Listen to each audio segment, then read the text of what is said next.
The Quorum, we welcome you here at this beautiful venue, Cafe Read. This is our first ever collaboration with Avid Learning, and we hope that it is the first of many more collaborations like this one. We're very, very grateful that we have such prolific speakers speaking today, but I will let Asad Lalji do the introduction to the speakers. Thank you so much, Asad, for putting this together, for thinking of the Quorum to be your venue partner and your collaboration partner, and here's over to you. Thank you, Ria, for hosting us so graciously, and we will be back for more. Good evening, ladies and gentlemen. I've always believed in the power of narratives and personal stories. They often tend to engage our curiosity, emotions, and imagination. When it comes to business stories have the power to inspire, motivate, awaken the dreamer and adventurers within, and gives us the foresight to see possibilities beyond the page. Today's session aims to unravel some untold stories. Stories from business mavericks who have defied challenges and developed successful businesses with resilience, innovation amidst toughest odds. Our speakers for tonight, author, journalist, and columnist Bachi Karkaria, will be in conversation with co-founder and executive director of the Gateway House, Manjeet Kripalani. They will trace the journey of some extraordinary business leaders and how they have created a new class of entrepreneurship and paved the way for 21st century India.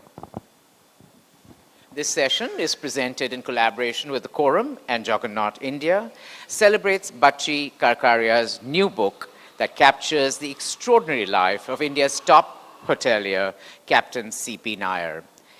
Congratulations, Bachi, on the book. Her books are available for sale at the back. In case you all haven't bought it yet, please do so.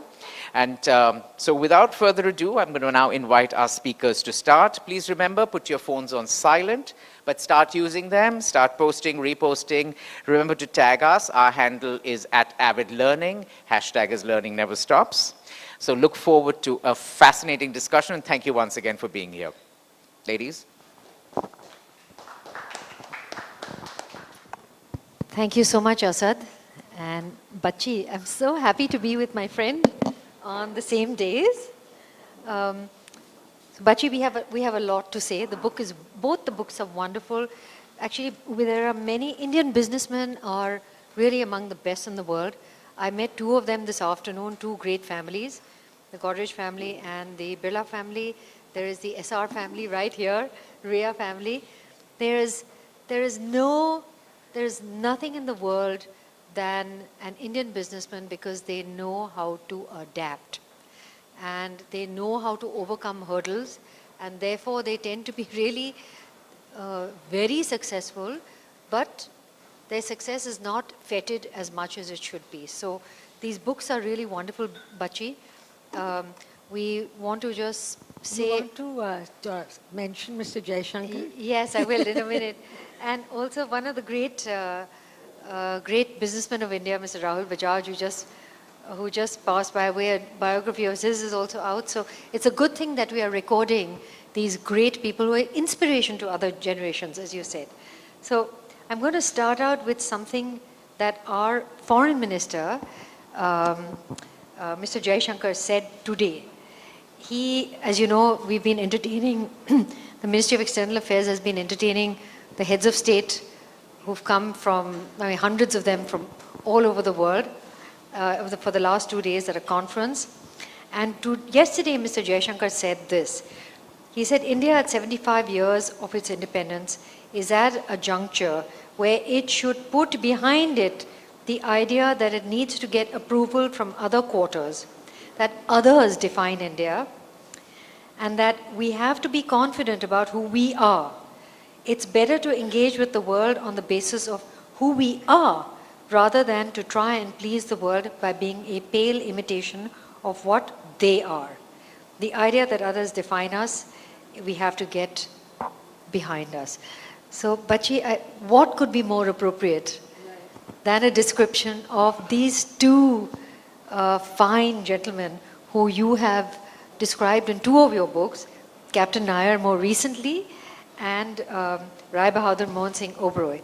So jumping right in, they defined themselves, and they defined what India was, and that was their mission. So maybe you can tell us a little bit about both and how they did it, and then I will follow up with questions. Yes, in fact, this is a very strong common thread among the many common threads of, between these two stalwarts of the hoteliering. And the important thing, Manjeet, is that today, India is talked about as being one among the, who the world is taking note of, and Mr. Jaishankar is making sure that we do, and so is Mr. Modi. But the point is that these two gentlemen made their way when India was not, it didn't have the wherewithal, it didn't have the political backing, it did not have India shining as a motto, and yet no one did more than these two gentlemen to project this image. About Mohan Singh Ooberoi, it was the time when he started, way back in the 50s, much earlier, before independence even, is that, India had this begging bowl image. And here was this man who came out of an obscure town in Punjab, now Pakistan, Bhawan, and then he gave the world a new definition of luxury. The same thing about Captain C.P. Krishnan Nair. He was born in this tiny, unknown hamlet of Kannur district, and he again redefined luxury. Not only did he redefine luxury, but he redefined a luxury that had already been established by people, hoteliers who had become the aristocrats of the industry, the Taj and the Ooberoi. And yet this Johnny-come-lately arrives and decides to take on these guys. So I think it's a degree of chutzpah, really. I think if you were to ask me, what is it that made them this? And when you talked about Mr. Jaishankar, the fact that, they didn't, they took the help of foreign chains, but when they thought that they were getting too big for their boots, they showed them the door. Mr. Ooberoi had a tie-up with Sheraton. That's because, it was the time of US aid and PL 480. And so this was a way in which where the Americans kind of put the pressure on him that you must tie up with Sheraton. But when Sheraton, refused to, didn't allow him to sell the shares that he wanted, he said, go, this is my business. If I can't run it my way, you had better leave. And he just showed them the door. Remember, this is the time of PL 480, when India, really, I cannot emphasize this fact that we were the world's, typified with the begging bowl. And yet, this is what this man did. Captain Nair, he brought in, when he got Goa, when he created Goa, he created this absolute idyllic paradise of 80 acres, 75 acres, greened it as never. But then Kempinski, who was tied up with them, he said that, we need to bring in that $500 a night tourist who now goes to Bali and who now goes to maybe Sri Lanka or Thailand. So he said, well, then I do need a global chain who will show me the way to do it. So he got in Isidore Sharp and Four Seasons. But then Four Seasons came in, called the shots, said you must break down the rooms, you must make them into suites, you must add more details to the Humpy Empire lobby. And Ooberoi did all that. He had to keep his hotel shut for 2 years while he brought in all these changes. And then 6 months before the opening, the great team of 14 expatriates came in with very fancy salaries, including the GM, and then started to show, how a truly global hotel should run. And you see, he was not afraid to learn. In fact, he really learned from the world. And this was not the only example. And so he put his daughter-in-law, Madhu, who was in fact not into the business at all. But he said, you learn from them. So she picked up all the tricks of the trade. And then 2 things happened. Because Captain Nair had, built this fabulous hotel, he had done all these things, he wanted co-branding. And you must remember that far more than MS Ooberoi, Captain Nair was a very egotistic man. Maybe you need to have that to get ahead and to be in this high-profile industry. So he wanted co-branding. But also equally rightly, Four Seasons said, no, you can't do that because all our other partners will want it. And this is not our standard operating procedure. That by itself would have been the deal breaker. But something was happened, and there it involved egos, which is, as you know, the non-negotiable thing. So Captain Nair and his wife wanted to come and spend a weekend. And the person who was taking when his secretary called, she was told, we'll have to check this with the general manager. So he was furious. So he just called his son and he said, send them packing. And the son literally did send them packing, and they took the next flight home. And they didn't make too much of a noise because I think they realized that they were not ready really to come in. But let me just say this, that the fact of Captain Nair bringing in Four Seasons brought in a very important change in the whole hotel industry, and that was earlier foreign chains could only come in as, management contracts, franchisees, booking, in the days when there weren't websites. But Four Seasons said, I will only, and they came in on a commission, but they had to take 26% equity. So it didn't work for them. So Four Seasons said, I will come in only if you give us operator status. And Captain Nair's son, Vivek, who at that time maybe he was the president, or he was certainly a senior office bearer of the Federation of Hotels and Restaurant Associations of India, FHRAI, and he lobbied with the government and managed to get this. And the irony really is that not just this, the several concessions that Vivek got for the industry just didn't work out for them.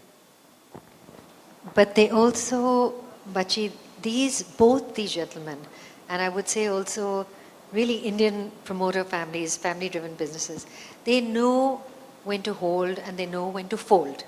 And they know when they're beaten, and they know when to retreat, and they know when to make a comeback. So maybe you can tell us a little bit about the graceful way in which the Leela actually gave up its empire without giving up itself. Well, that was after Captain Nair died. Because you see, Captain Nair, I'm afraid, really knew how to hold, but he really didn't know where to fold. And his four-letter word was debt. Debt hounded him throughout his life because he was really this big dreamer. He wanted the best of the best, as he said. That was his motto.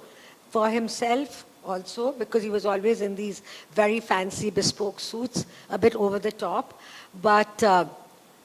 But he just didn't know when to give up. So let me just tell you, for instance, the whole problem really started with Hutco. When in Delhi, you can only get these plots which are auctioned by the DDA. And here, Hutco's deal they already had a deal with someone else, that fell through. So then the Leela came in, and once again, there was a lot of a legal wrangle, and they were stuck for 200 crores. So that was the start of it. But he refused when you said, the promoter families, they want to think big. Instead of all his people have advised him to please tone down the Bangalore hotel, because he decided to put more rooms than the Ooberoi and the Taj put together. Instead of toning down, he added more rooms, right? The same thing actually happened with Ooberoi, that when he was again, crippled by the kind of the costs that he had incurred in building this, in first of all buying land which was still under the sea, the reclamation. And then he had to build, caissons to kind of root that place. He wanted a tower taller than anyone else. Air India hadn't come at that time. He had to have windows which withstood the 140 kilometers per hour winds of Marine Drive. So he went into a major, major debt. And they called a meeting to tone down. Instead, he added 2 more floors, And with Nair also, he went ahead with Bangalore. Delhi, he went into, this whole debt spiral had started. So they had to sell Kovalam. And the money that he got, instead of servicing his debt, he instead put it into the Chennai hotel and the Udaipur hotel. So rather than, borrowing from Peter to pay Paul, he added one more creditor who was Philippos. Let's say, whatever you might call him. So he just went haywire, really. And Udaipur, you see, because building hotels, they are grand and wonderful, but they come up against all kinds of hurdles. Every possible, both Ooberoi and Captain Nair came across all these hurdles. One was the whole CRZ. That was the big thing which suddenly came in. And there's a lovely story in the book as to how randomly it just happened that Mrs. Gandhi, Indira Gandhi, had gone on a tour of cyclone hit Orissa. And from a helicopter, she looked down and she saw they were actually fishermen's colonies. And she said, how are people allowed to build here? And P.C. Alexander decided to just take that up and overnight put in the CRZ of 500 meters from the sea. So again, Vivek Nair, because of his Goa hotel, again lobbied with the government, and for beachside properties, he brought it down to 50 meters from the sea level, but with a lot of caveats. So CRZ they came up against. When they had to build these hotels, they got into these debt, and then they were allowed to add to the floor space index, but to have more rooms means again more money. So and he wanted it only in the way that he wanted, whereas the government directive for 5-star hotels was 250 square foot rooms. He wanted 500 square foot rooms. So he just, there was just no stopping him. And that is why it was really this whole thing of, Shakespeare's line from Macbeth, that vaulting ambition that overreached itself. But of course, his disadvantage, which Ooberoi didn't have, was that there were also external situations which went against him. So the Lehman Brothers collapse, which was a big thing. And then, of course, so I'll let you speak. There's so much in the book that we want to tell. So these gentlemen built their empires, they built their brands, and they built India, right? Tell us a little bit about, but internally, while they were building India, the brand empire, inside they had a philosophy about what they had to do. So the Ooberoi philosophy was the room is the center of your business and your profit. And the philosophy of Mr. Captain Nair was that your employee is your first customer. So tell us a little bit about that, because you've got wonderful anecdotes on both. Yes, you're right. Because you see, Ooberoi, Rai Bahadur Mohan Singh Ooberoi was the first of all to introduce room service. And he did this right when he kind of by great subterfuge managed to get the Associated Hotels of India, which was the biggest chain on the subcontinent. And with that, all these fabulous hotels in Calcutta, Simla, Murree, Rawalpindi, Lahore fell into his hands. And then he brought in this room service because he said it first of all cleared the corridors of all the retinue that all these people traveled with. They would interfere with the kitchen, they would crowd the corridors. So he built up this ingenious system of food lifts, which came up. And then he put a lot of, then also he was the first person to employ housemaids, housekeepers, first maids in the room. And can I say my story? So you see, this is the first time that women were, doing the room and answering the room service call and all that. So there was this one story where there was this cricketer, and he opened the door and he was entirely in the buff. So my chapter here says that, let me get it right, I wrote this book 20 years ago, and that, so the standard operating procedure for that is not to bat an eyelid, to keep your to keep your eye off the ball, and return to pavilion at the earliest. So then of course he gave a lot of space to his housekeepers. In fact, one housekeeper also ended up being his mistress, and she of course managed the whole hotel very, very well. And they knew, because you see, when these housemaids were being employed, there was, all kinds of people wanted to come in on the pretext of this housemaids. And there was this foreign person also in charge, and she got taken in by the way they spoke and their articulation. and their sophistication. But Krishnan, she knew the shady lady at once. And she said, no, no, no, we don't want her. Because that's a very important thing in hotels, and if they are to maintain any kind of decorum, they have to ensure that, that it doesn't become a glorified brothel, right?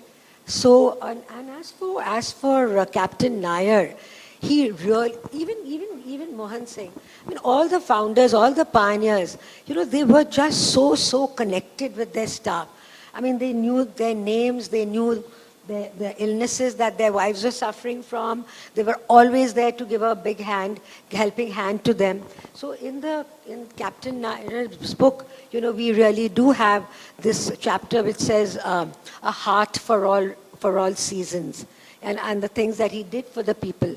But very important was the fact that when the sale was happening, and like for several years, the grapevine, the media grapevine had been buzzing about Radha is here, he'll know, and about the sale of the Leela. And so naturally, the staff was getting very, very agitated. And as again, I mean, I can't remember. Headhunters were hovering like vultures. When the jungle drums beat, then, there is always the headhunters who are out to scalp the best talent. So they had to kind of not just, island their guests from what was happening, but they also had to island their staff from what was happening. So what they did was they reinforced two things which were always part of them, which was self-belief and esprit de corps. And they worked on this Harvard study which says that, there's productivity increases by a third, when there is a higher cause. And here the higher cause was that, look, we are all in it together. And they would constantly be holding their hands. They'd have the equivalent of a town hall meeting. Their salaries were paid on time. They were encouraged to come and say whatever they felt. And it worked because they really, really didn't lose anyone important.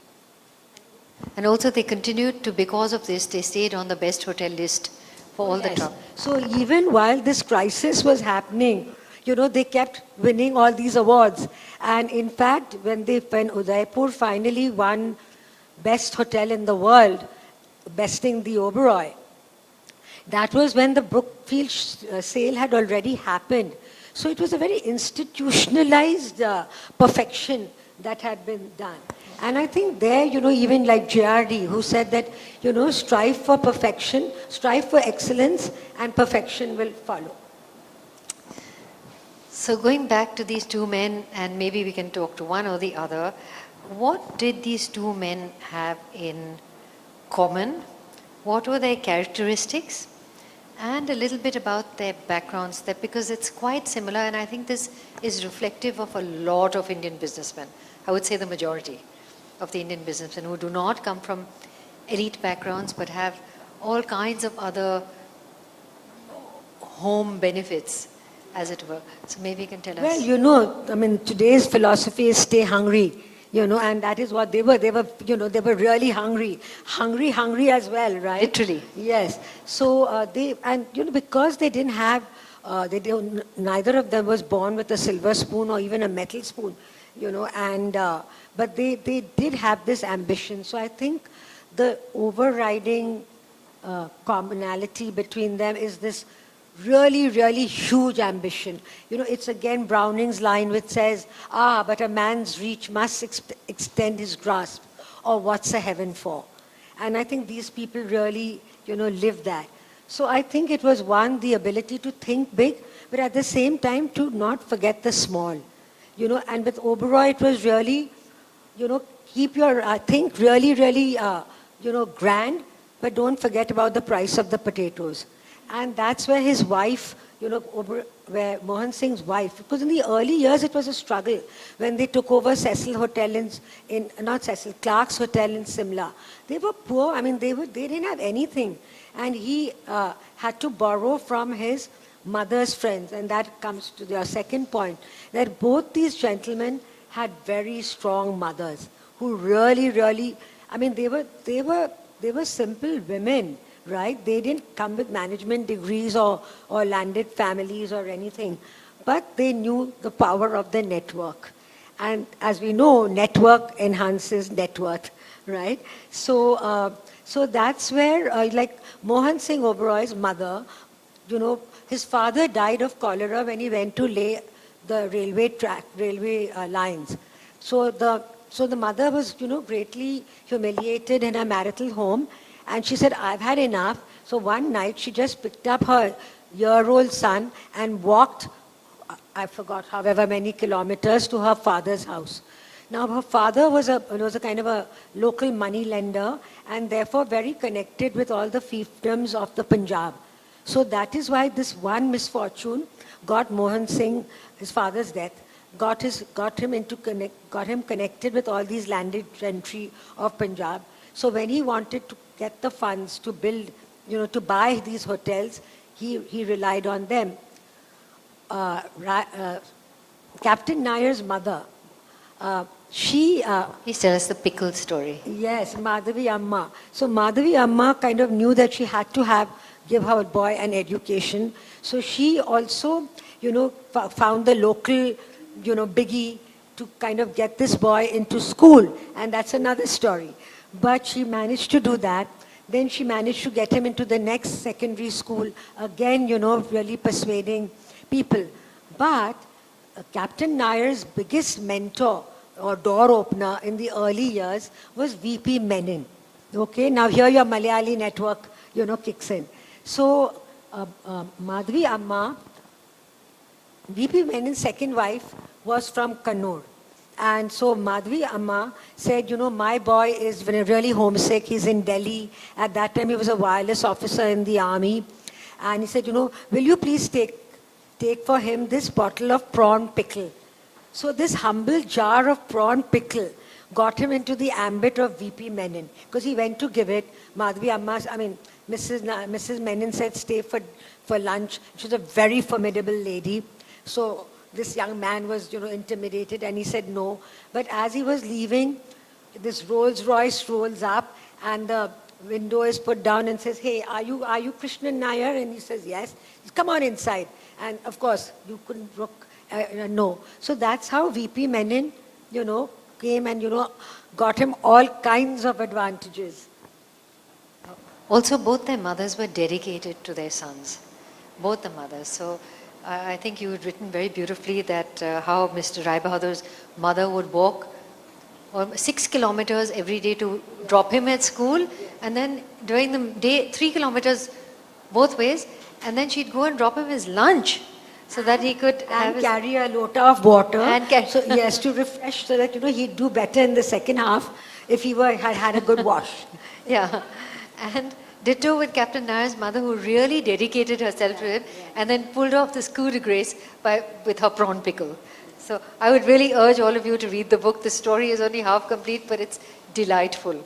The other thing they had in common were these were very much sons of the soil. And they were very connected to their home villages, which is really what made them understand India and Indians. So we all come from cities, we really have no idea what's going on at the bottom. So maybe you can tell us a little bit about that.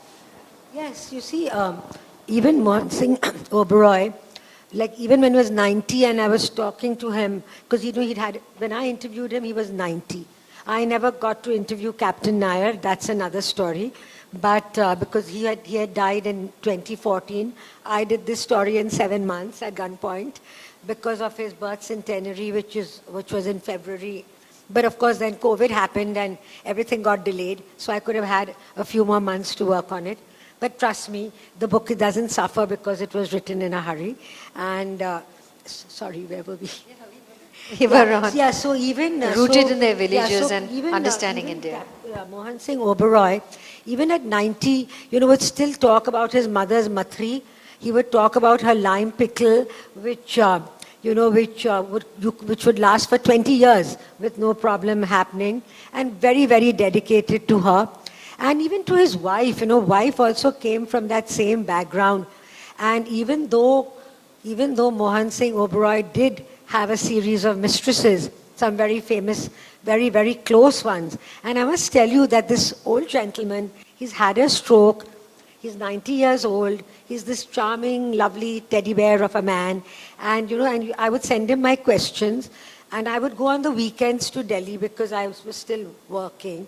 And then in the morning I would meet everyone, and really a lot of the times you have to interview people to get questions, and rather than to get just the answers. So then I would sort of get these questions, and even beforehand I would send him a list of questions that had come about from my interviews. And he would answer them without a single note, very much almost in the same order, but cut and dried. But when it came to his old mistress, Nirlep Kaur, oh my God, he was like an adolescent. He would remember what perfume he would bring for her. He would remember how they built, matching bungalows on two sides of the Chandigarh lake. And then, of course, but we couldn't put her in the book. Because you see, by then, Nirlep Kaur had become, one of the leaders of the Khalistan thing. And Blue Star had happened. And so there was this whole thing that, look, we don't want anything written about this leader of ours. And there was, I don't write that kind of book. I don't write sensational books, or, and so there was really nothing that, that put her into any bad light. And what I was getting at to start with was that despite all this, his wife who would then become very religious, etc., it's debatable whether she became religious because he was, he had these mistresses or the other way around. But he always gave her a lot of space. There was nowhere ever where he did not give her the kind of respect. Captain Nair, like Mrs. Leela Nair was not just the power behind the throne. She was the throne. She was the throne, formidable. Yeah. So she really was right there. He fell in love with her when she was, he had caught her, she had caught his eye when she was a schoolgirl. And her father was in fact one of the leading lights of Kannur. He was the leader of the Chamber of Commerce. He had the Raja Rajeshwari mill. So he was like very, very sorted and all that. And then he married her. And then she in fact influenced every decision of his, every kind of new career that he took on, and even the one career that he came out of, because she was then just a young bride, but she said, you better quit the army, because, you're not going to spend the rest of your life saluting all and sundry. Thank you. Also, just to say that, and you mentioned, you bring it out very beautifully, that all their references were Indian, which brings us back to what Minister Jaishankar says, is that we must never seek validation from others, and they never sought it, and yet they were in such an elite business. So that was beautifully done. Talking about the businesses that Captain Nair came into, he's really started maybe a little bit of his early life as a officer sending telegrams, but I'm going to come back to it. From the textile business, tell us a little bit about the textile business, and then those networks. There's a global Malayali network that is being helped by a global Sindhi network. It's quite delightful. Tell us a little bit about business, how he got there, and then how he used, maybe you can bring up Mr. Ooberoi and talk about the Cecil and also the Scottish Lace Company. Okay, that's a very tall order, and then I'll remind say you've talked at length. You can't do this to me. You can't have it both ways. Okay. First about the textile company. Okay, so you see, Captain Nair had already become the biggest exporter of ready-mades to the US. And that's when he decided to take on this new career at age 60. When people are ready to hang up their boots, he was cobbling together a new enterprise altogether. Bachi, before you go ahead, please tell everybody that he was the creator of the Bleeding Madras. and the Okay, cheesecloth. how many of you are in the audience, I think, who know about Bleeding Madras? Okay, so you're very young. I was hoping some people closer to my age. So Bleeding Madras became the sensation of the 50s, the 60s.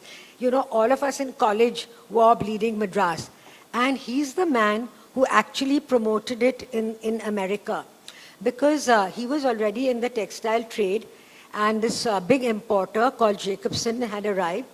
And the textile commissioner put him in touch with he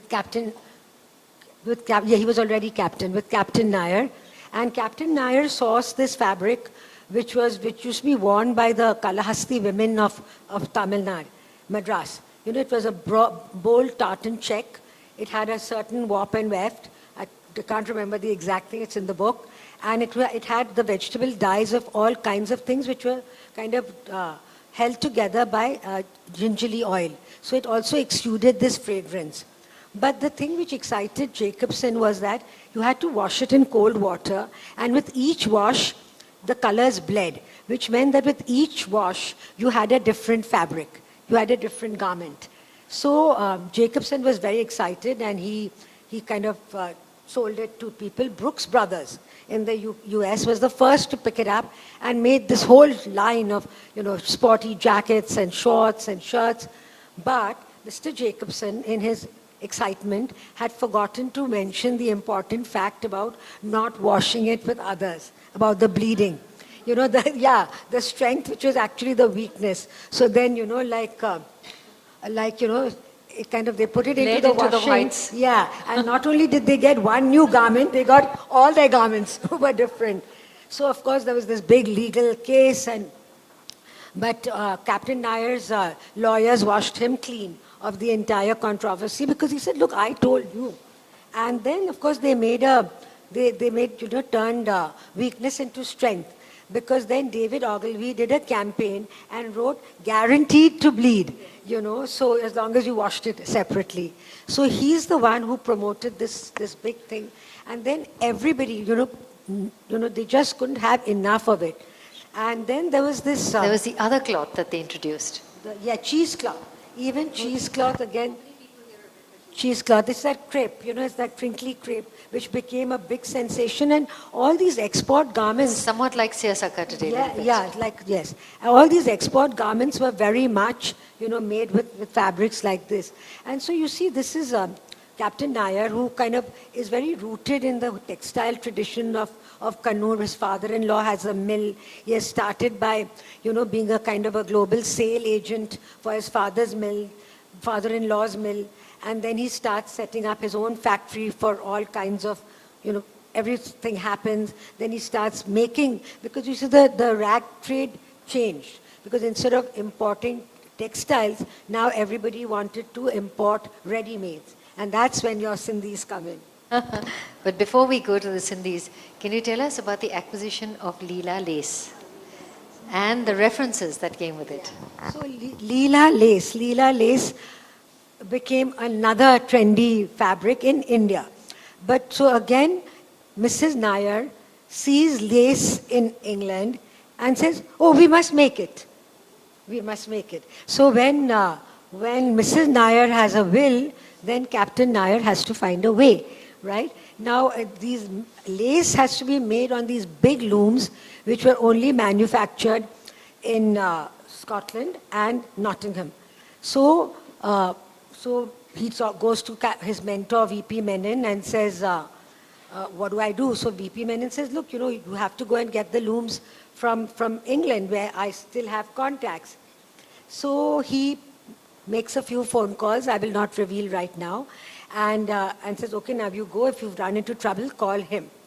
So Captain... Here's the reference, call him. Yeah, call him, yeah. So Captain Nair goes to this gentleman of Johnson Shields, Lawrence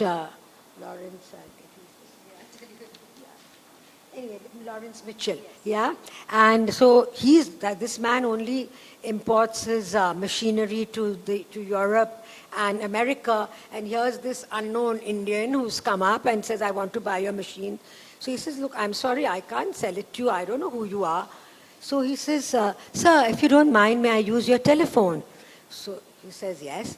So Captain Nair fishes out his little pocket diary, makes a call, says a few words, and then tells Mr. Mitchell, sir, maybe this gentleman will convince you. And who's at the other end of the line? Lord Louis Mountbatten. So Captain Nair, so VP Menon has already, told him, and so naturally, Mr. Mitchell almost jumps up in his seat when he hears this, and then of course it's a shoo-in. And Leela Lace happens. And then tell us a little bit about the ready-made garments and how they make the shift and who helps them. Yeah, so then they kind of, they go into these ready-mades, and then there's this whole network of Sindhis, global Sindhis who've But, they're displaced, and, once again, this is one thing which keeps, striking you when you do these books, when you hear the India story even, that the kind of hunger or the kind of good that comes out of displacement or tragedy. I mean, if you look at the Ooberoi story, all his great, landmarks come out of some kind of tragedy. His father dies, so his mother goes back and puts him in touch with the global network. In Calcutta, the Grand Hotel is felled by an epidemic, cholera, thing, and is lying the grand, Dowager of Calcutta under wraps, and he goes and buys it, and then the war happens, and so he goes to the quartermaster, and the hotel gets commandeered for the troops because they're on their way to Burma, so they do R&R in Calcutta, and so he goes to the quartermaster and says, "Where's sir?" And he takes his British general manager along with him. And so he says, "Yes, sir, you can have my hotel, but how will you feed them?" So he says, "Well, that's my lookout." So he says, "Well, can you tell me, how much it'll cost you?" So he says, 12 rupees. He says, "I'll do it for 10. So from the war, he makes this huge fortune where they're, they can't count the money, so they're stuffing it into mattresses. Then in his Bombay hotel, which it was supposed to be, it became a white elephant because of all the money that was sunk into it, and it wasn't getting any business. And then the Beirut war happens, and so all the Arabs who used to go to Beirut arrived in Bombay, and we all know about that.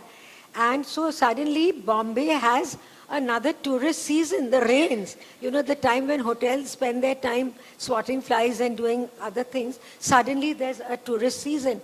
And Ooberoi's hotel is right there at the end of Marine Drive. So the Arabs naturally want to go there and, see those great waves.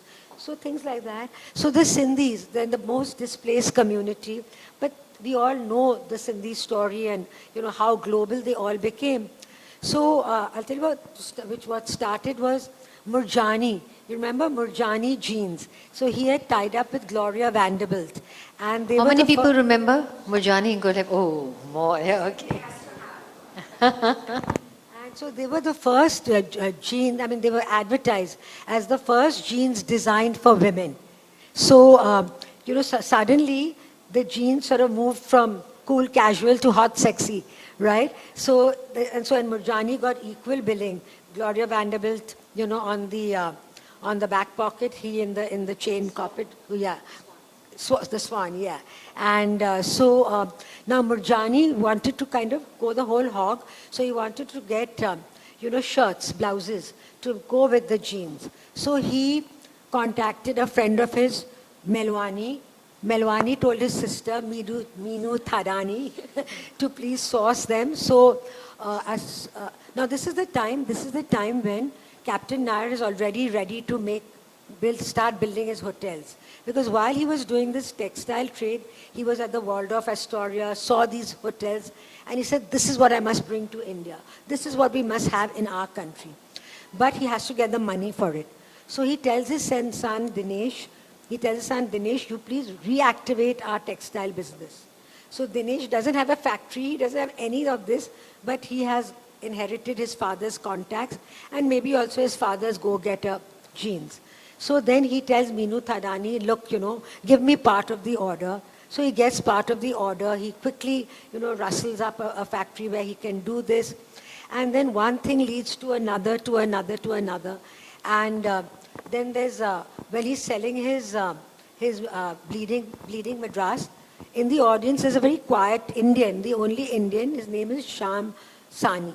And he, so then he comes up to Nair at the end of it, and he says, "Are only the Americans allowed to buy your fabric?" So he says, "No, of course not. I'm a proud Indian as much as you." So he says, "You come to me, to my store," and he goes there, and then he sees that Sham Sani, who's such a huge exporter, is sitting and packing a whole order himself. So Nair also rolls up his sleeves and starts helping him. And then Sham Sani gives him an order for 1 million yards of bleeding Madras. And at the end of it, it becomes so popular that Sham Sani is chartering planes from from Madras to New York to carry this bleeding Madras. Shamsani has a salesman called Al Sandler. And so many years later, when Dinesh is trying to muster, people to do these ready-mades, and he hears that Liz Claiborne is, looking for a source over here. So he tells his father, "Father, please come because, come and, see if you can persuade Liz Claiborne." Father doesn't have any samples, but he's, as you say, who can sell, sand to a Bedouin. So he goes along and he's waiting in Liz Claiborne's office when this very, very confident... No, and he's told to wait. He's told to wait, and he's told to wait. Yes, he's told to wait because he's early. He's early. No, but also he's told he's made to wait. And he says that I learned patience from waiting. Right, yes, of course he learns patience from a lot of, from a lot of waiting. And in fact, he says that, patience and perseverance are the two important things, along with the other P, which is passion. And so then this very, loud, bustry gentleman comes in and turns around and he says, "Hey, don't you recognize me, old man? I'm Al Sandler." So this lanky salesman of Sham Shani has become very big in this whole ready-mades exports trade. And he says, no, you don't need to see anyone else. Liz and Art is Liz's husband, deals only with me. So if you can put up I'm going to come to India in 3 months. If you can put up a factory and, have these samples ready, then I will give you all the orders you want. And so once again, this happens. And so through this whole textile and ready-mades, Dinesh manages to help his father bankroll the hotel dream. And before we move on to the next question, and Asad, just let us know when we're ready for Q&A. Please tell the audience the story about how Captain Nair went to the Waldorf, what he did, why he had to meet him, and why he was so inspired by the Waldorf, the 21st versus the 29th floor.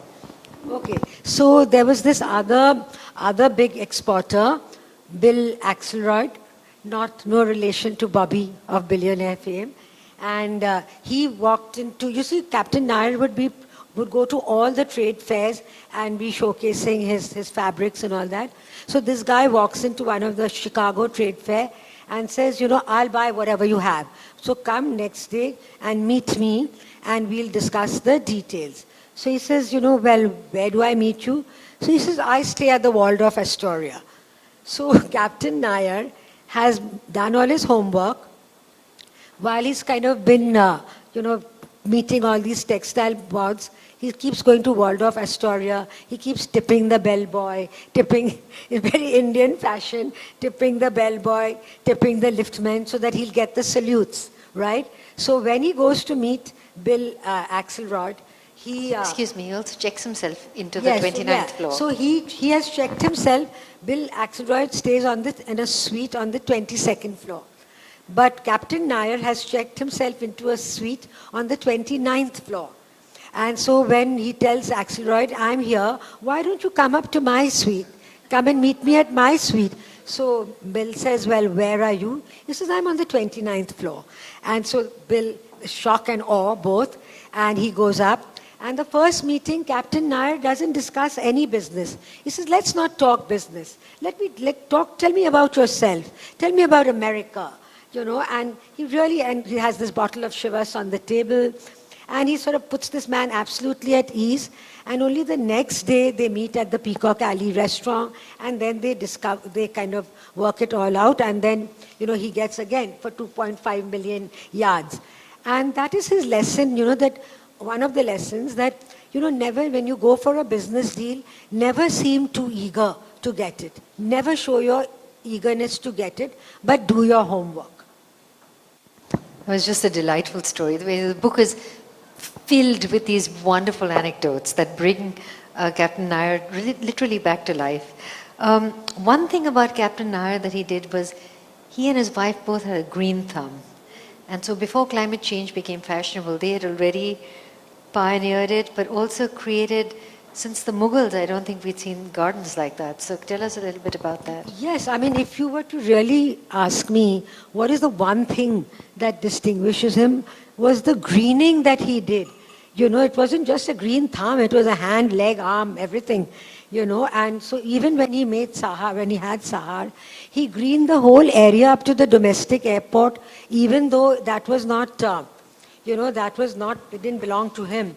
And there's this sweet story where he kind of decides that he must, beautify this place because an ambassador looks out of the hotel room and sees the people, squatting in the morning, that whole terrible scene.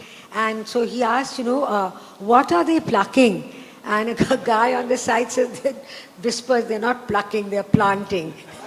and so he greens this whole thing.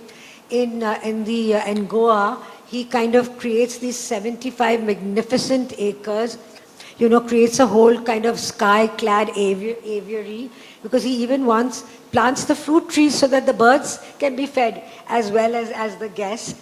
And he brings in 80,000 tons of Goa red soil to kind of, carry out his whole greening process.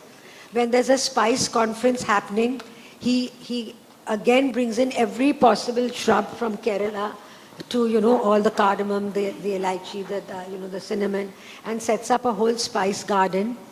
And then he, and on all his and then he's a person who kind of knows every inch of his territory.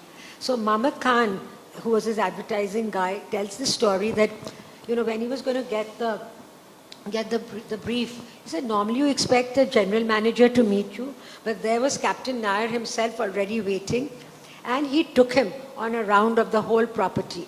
Suddenly he stopped and he said, there was a pot here. What has happened to this pot?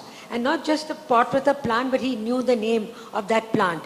So in this 75 acres of trees and all, he knew exactly where that pot was and why was it removed. Okay?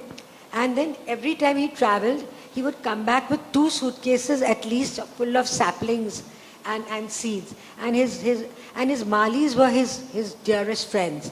In fact, the GMs would say that, we would be waiting, but he would still be talking with his Malis. And so he would be doing the rounds.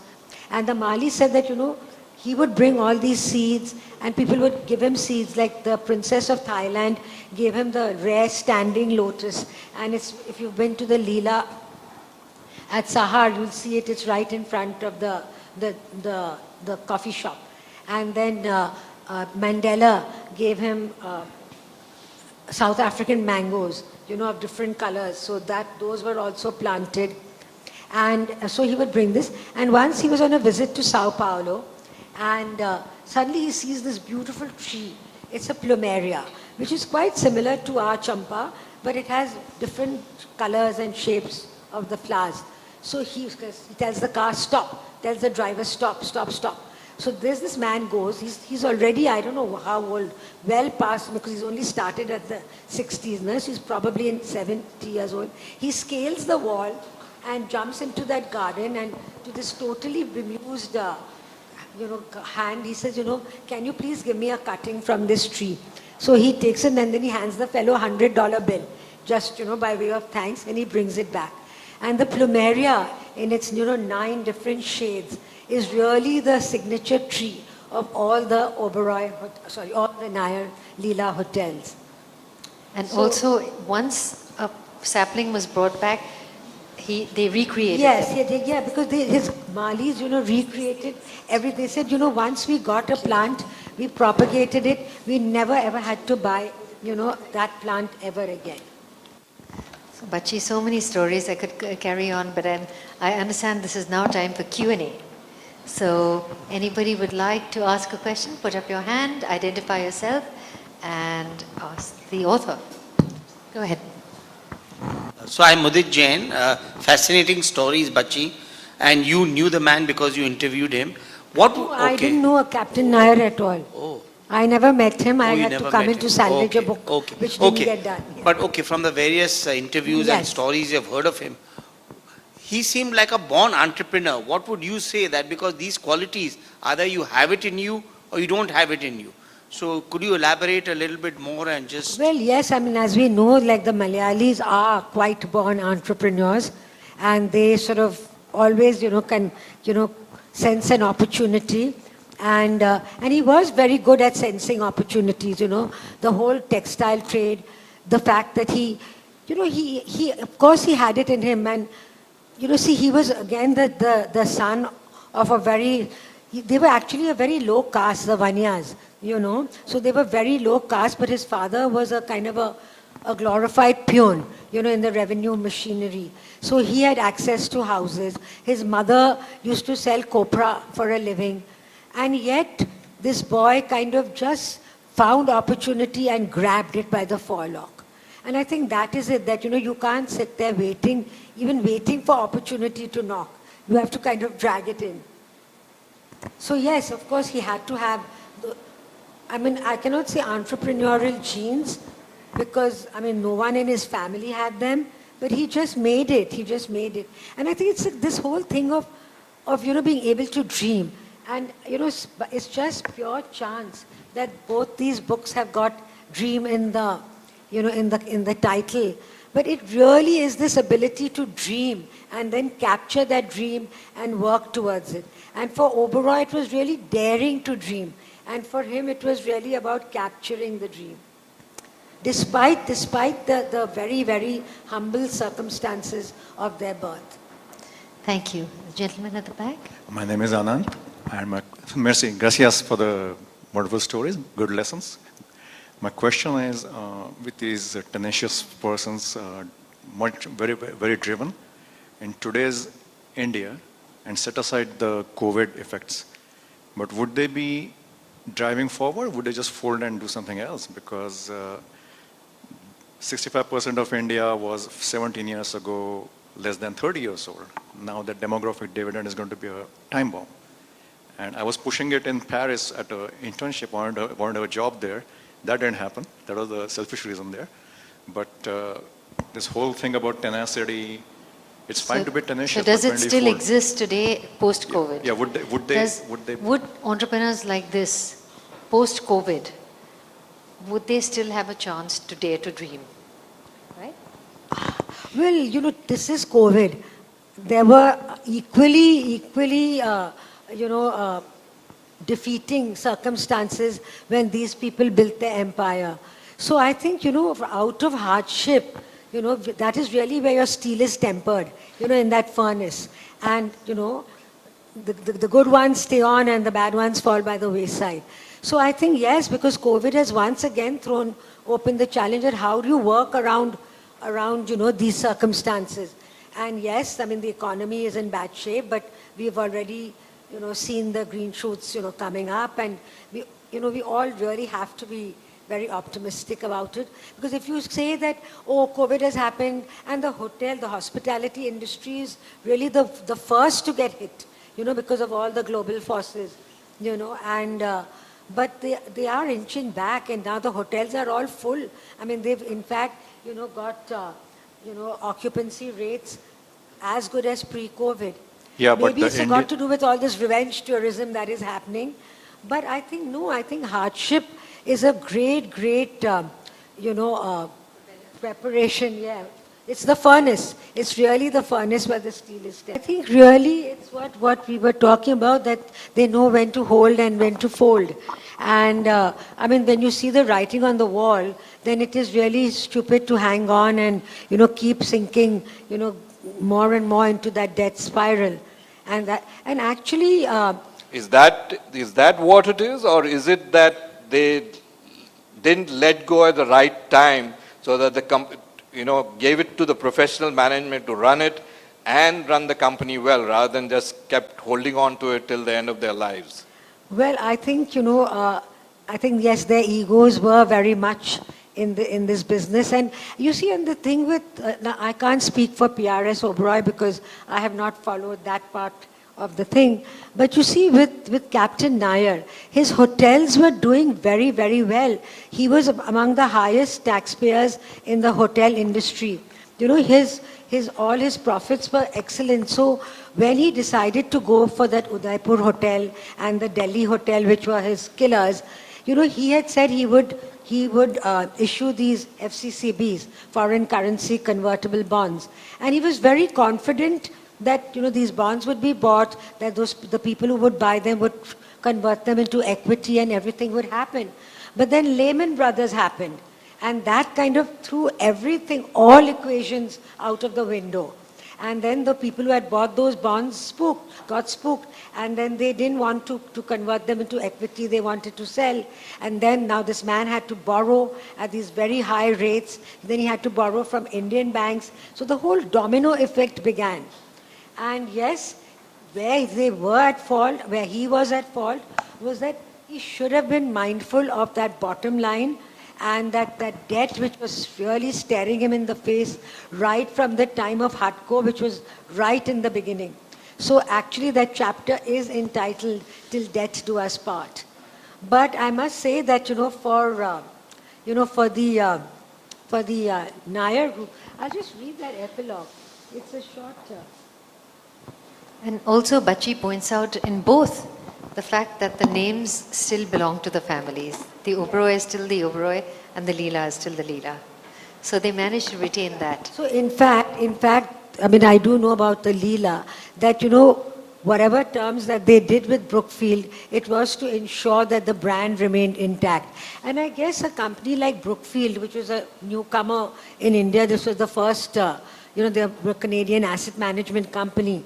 So they would also, I suppose, have the sense to know that this terrific brand has been built up, and we'd be very stupid to change it to Brookfield or whatever else, because no one would know about it, right? So about them, so in my epilogue I said, so one man created a proud Indian brand that came out of nowhere, set its signature standards of luxury, and challenged the industry's entrenched aristocrats right from the start.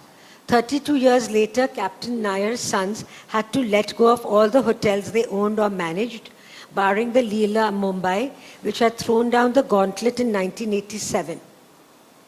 But the invaluable brand lives and continues to bear their mother's name. 5 years after his passing, Captain Nair could finally rest in peace, knowing that his legacy remains. Mrs. Leela Nair lived to see the full and final settlement, which closed the painful last chapter with honor untarnished. Because remember, they stayed back, they ensured that their employees remained, they did not run away like the Malias of the world, so, big things were happening. Jet Airways had closed down, Kingfisher had collapsed, but the Nairs did stay and face the music, right? So where did all this leave the captain's son, Vivek and Dinesh? The Nairs unwittingly snatched victory from the jaws of defeat. The sale actually saved them. When the economy began spiraling downwards, ultimately to be pushed into free fall by the pandemic, when the travel and hospitality industry imploded, they had paid their dues, collected their money, and exited the fray. At the end of the day, if not laughing all the way to the bank, they certainly went smiling into the sunset.